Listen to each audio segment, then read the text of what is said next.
It's happened to all of us at some point in our lives when we're working on these machines. You go to put your upper thread tension mechanism back on and you discover that you've lost this little pin. What to do? Well, a lot of people, and I see it on the Facebook groups, they kind of panic and they're like, oh my God, I've got to find another one of these. And you see people asking the question quite often, where do I buy it? How much is it going to cost? Yada, yada, yada. I'm here to tell you, you can make one of these yourself for extremely little money. And I'm going to show you 2 different ways of making it. You can do it with a 4-penny finishing nail. Now, this is a from Grip-Rite Fasteners. Excuse the very old box. These are 1.5 inches long.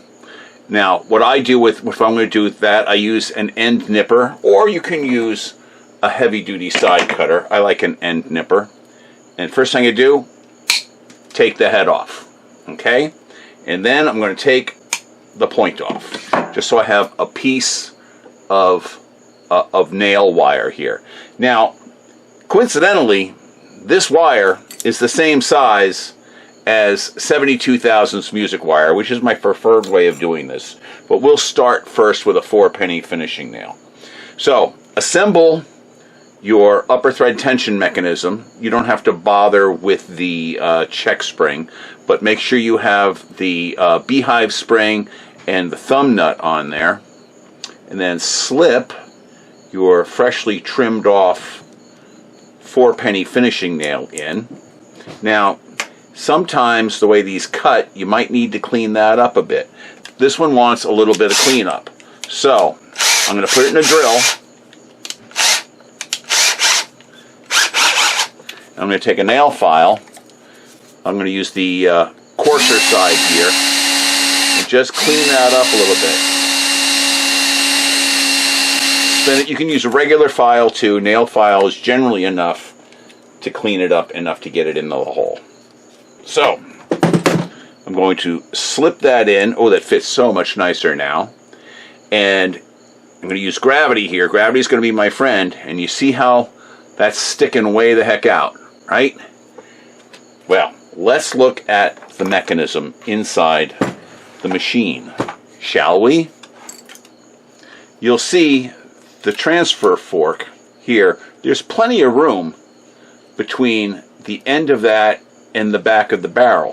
When we lift the presser bar, it moves the transfer fork over. You see it's actually touching the back of the barrel there, or pretty darn close to it.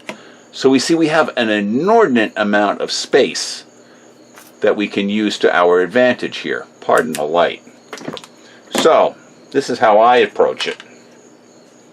I put my piece of wire that I've trimmed, and I just use a little gravity here, and I'm going to let this stick through about 1/16 of an inch. Now this end cutter is not going to let me get exactly 1/16. It's actually going to be a little long. So I'm going to deliberately trim this just a little bit long. I'm going to squeeze. It cuts. And you can see how it's actually, whoops, focus, there we go. That's actually a little too long. So I'm just going to take a little schneck off of here. You'll notice I am not using anything but the Mark I eyeball to make these measurements. And now you see how little bit is sticking out? So let's go ahead, putting the check spring back on. We're going to go ahead and we're going to insert this into the machine. Now notice that whenever we use a screwdriver onto one of these upper thread tension mechanisms, we always make sure we have the thumb nut on so we don't chowder up the end of the stud. Okay? We get that in place. Now, let's look inside. You'll see we have tension on the discs. We have clearance between the transfer fork and the end of the pin. Now when we raise the presser bar, the transfer fork engages that pin. We have no tension. We release, we have tension once again. That's all there is to it, kids. Not once did I grab anything to make a measurement to do this. That was all done with the Mark I eyeball. Now, likewise, I could do the same thing with a piece of 72 thousandths music wire. This is the stuff I buy from McMaster-Carr. This costs more than a box of 4-penny finishing nails. It's a little bit more elegant of a solution. This is stainless versus whatever they make finishing nails out of. But either one will work just fine. So there you have it. That's all there is to it. You can do it, like I said, with a quality pair, a heavy-duty quality pair of diagonal cutters. I prefer to use an end nipper. The diagonals probably would have gotten me closer to the length first shot out of the box. But really, does it make any difference? I don't think so. But that's all there is to making them.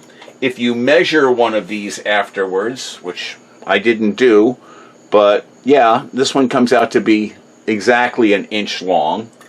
But, you know, I prefer to measure using the Mark I eyeball. That way you're fitting it so that it works perfectly on your machine.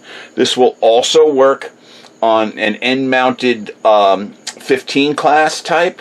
It might have to take a little bit more tweaking to make that work correctly, and you also might need to take the one end of your music wire and kind of flatten it a little bit. I have a steel block that I keep on the bench that I can use with a ball peen hammer. I can flatten the end of the piece of wire if I'm going to be doing something like a 15 class. But really, that's all there is to it. Thank you so much for watching. We'll see you on the next video.